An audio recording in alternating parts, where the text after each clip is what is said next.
तुम्हारे दरवाजे पर मांगने आता है, मांगता है, तुम्हारे दरवाजे के बाहर जाकर रोटी पेट भर कर खाता। बोलो खाता है कि नहीं खाता?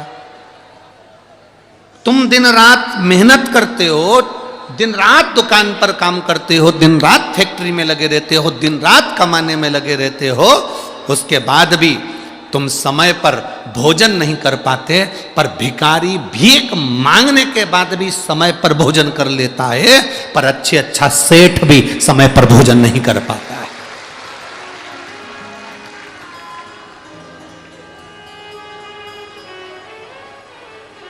जरा विचार करिए, वो भिखारी भी हमको सीख देता है कि देखो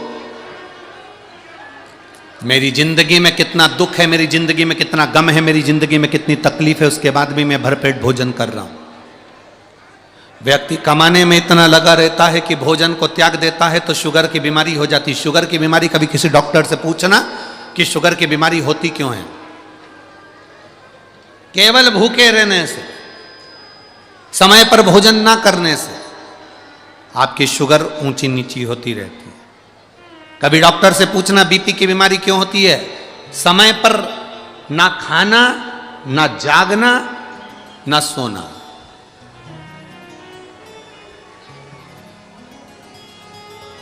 दुनिया का सबसे सुखी व्यक्ति कौन है?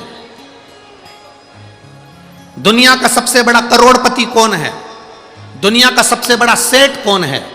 जिसके सोने वाले कमरे में, जिसके शयन कक्ष में, जिसके कमरे के अंदर, जिसके पलंग के पास में कोई दवाई या गोली नहीं है, वो दुनिया का सबसे बड़ा सेठ है। सोने से पहले 4 गोलियां खाना पड़ रही है। सोने से पहले नींद की गोली, बीपी की गोली, शुगर की गोली, इसकी गोली, उसकी गोली, रोज सोने से पहले 4 गोलियां खाना पड़ रही है। तो दुनिया के आप कितना भी आपने धन कमाया है, पर आप सेठ नहीं कहलाओगे। आप सेठ नहीं कहला सकते, क्योंकि प्रथम सुख निरोगी काया, द्वितीय सुख घर में माया। दुनिया का सबसे बड़ा सेठ वो है आपके पलंग के पास कोई दवाई नहीं, कोई गोली नहीं, सवेरे उठते हो आराम से, सोते भी आराम से हो, बस बिना गोली के भी आराम से मोबाइल बंद करा, सोए और नींद आ गई, समझ लेना कि दुनिया के सबसे बड़े सेठ तुम हो।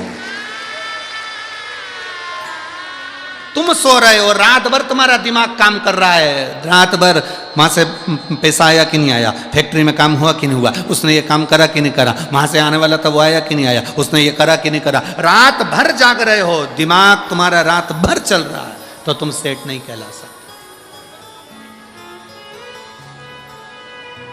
फुल एंजॉय की जिंदगी जियो रे भाई। कोई भरोसा नहीं है कि अगला जन्म तुम्हारा कौन सा होगा और हमारा कौन सा होगा, किसको मालूम। फुल एंजॉय की जिंदगी जियो। भगवान ने जो दिया है उसको इतने खुश होकर जियो।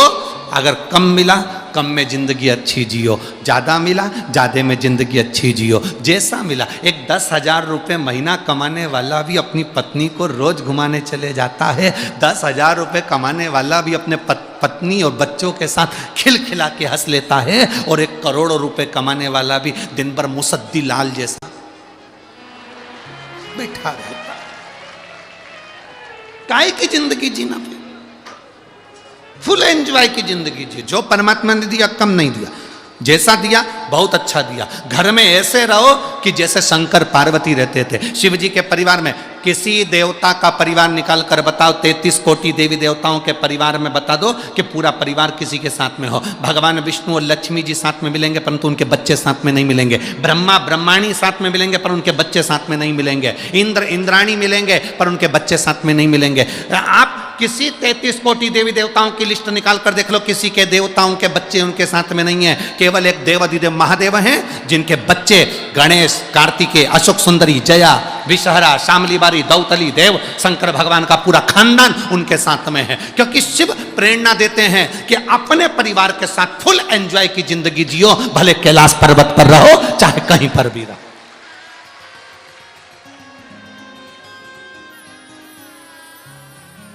ये शिव प्रेरणा दे रहे हैं कि अपने को, अपने जीवन को कितना खुश जीना। अपने को अपना जीवन कितना आनंदमय जीना, अपने को अपना जीवन कितना आनंदमय बनाना, ये अपने ऊपर निर्भर करता है। 6 वर्ष की अवस्था माता रुक्मणी जी की, मात्र 6 वर्ष की अवस्था, और 6 वर्ष की अवस्था में माता रुक्मणी जी ने भगवान कृष्ण को अपना पति मान लिया था। आप इस कथा के पंडाल में बैठती हो और हम बोलते हैं बोल बम का नारा है और बाबा एक सहारा है। बाबा एक सहारा का मतलब ये है कि आप भोलेनाथ जी को अपना पिता मान लो, भोलेनाथ जी को अपना इष्ट मान लो, भोलेनाथ जी को अपना सखा मान लो, भगवान शंकर को अपना इष्ट, अपना सखा, अपना पिता, अपना बाबुल, अपना बाबा मानकर हम अपने दिल की बात भोलेनाथ जी से कर सकें। उसका मतलब ये है।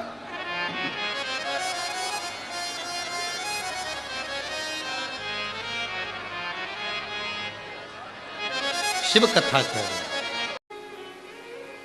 बहुत ध्यान से सुनना।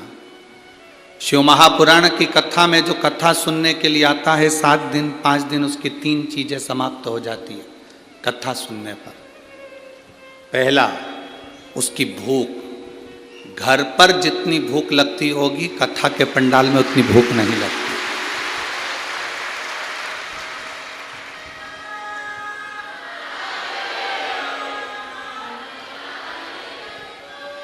अगर भूख लगती तो ये उठकर भोजन के भंडारे में मिलती, पर सुबेरे नहा धोकर तैयार होकर वापिस पंडाल में सुबेरे 6 बजे से अपना आसन लगाकर इंतजार करने बैठ जाती है।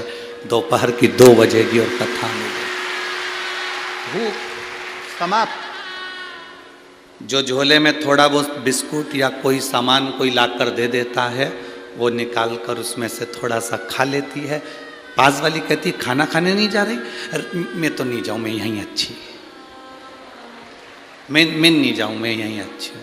तो खाना तो यहीं पास में तो भंडारा चल रहा है, चल ना ना मैं नहीं जाऊँ, मेरे पास तो रखा है, थोड़ा सा मुरमुरा लेके आई थी उसको खा लेती, अब उसमें से निकाल कर खा। 3 चीजें शिव महापुराण की कथा में जो 7 दिन 5 दिन रहते हैं उनकी 3 चीजें चली जाती है। भूख,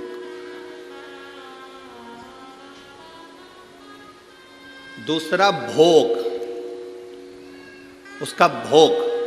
कितनी भी आसक्ति में डूबा हुआ व्यक्ति हो, आप जितने लोग यहां 7 दिन 5 दिन कथा सुनने के लिए आए हो, ऐसा कोई व्यक्ति नहीं जिसके पास में धन की कोई कमी हो। सबके पास बाबा ने पेट भरकर भोजन दिया है और अच्छा दिया। घर पर रहते हो तो कूलर चाहिए, पंखा चाहिए, हर 2 घंटे में चाय चाहिए, हर 2 घंटे में चाय चाहिए। 2 घंटे होते हैं और चाय की तैयार। थोड़ी देर बाद फल चाहिए, पूरा पूरा डनलफ के गद्दे पे आराम चाहिए, क्योंकि कमर में थोड़ी डिस्क की प्रॉब्लम है, किसी को घुटने की प्रॉब्लम है, किसी को किसी चीज की प्रॉब्लम। वहां रहती तो 2-4 बार आइडेक्स लगा लेती पाँव में। अब यहाँ तो आधा किलोमीटर दूर तो गाड़ियाँ रुकी हैं और वहाँ से यहाँ तक पैदल धक्का खाती खाती आड़ी टेढ़ी जगह में चलती चलती चलती चलती यहाँ तक पहुँची है। और उसमें भी बस यहाँ ना तो कोई किसी को आदर दे रहा है कि साहब आओ बैठो, ना कोई किसी से कह रहा है कि जाओ साहब। यहाँ तो तुम्हारा दिल हो तो आ, और नहीं है मन तो जा। यहाँ तो दिल की बात है। भोग समाप्त हो जाता है, भोग समाप्त।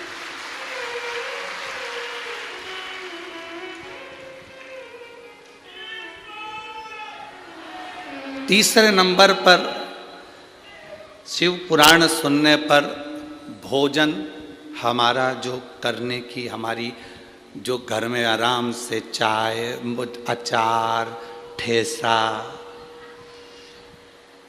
सिंगदाने की चटनी और पूरन पोली और आमठी और फिर सिमैया की खीर, ये सब जो तुम्हें 2-1 दिन में कुछ ना कुछ याद आ ही जाता है कि आज ये बना लो, आज वो बना लो, वो बना लो। 7 दिन में भोजन छूट जाता है, तुम्हारी रुचि से तुम नहीं खा पाते, जो भोले बाबा तुमको दे देता है वो खा लो। भूख गई, भोग गया, भोजन गया, 3 चीज चली।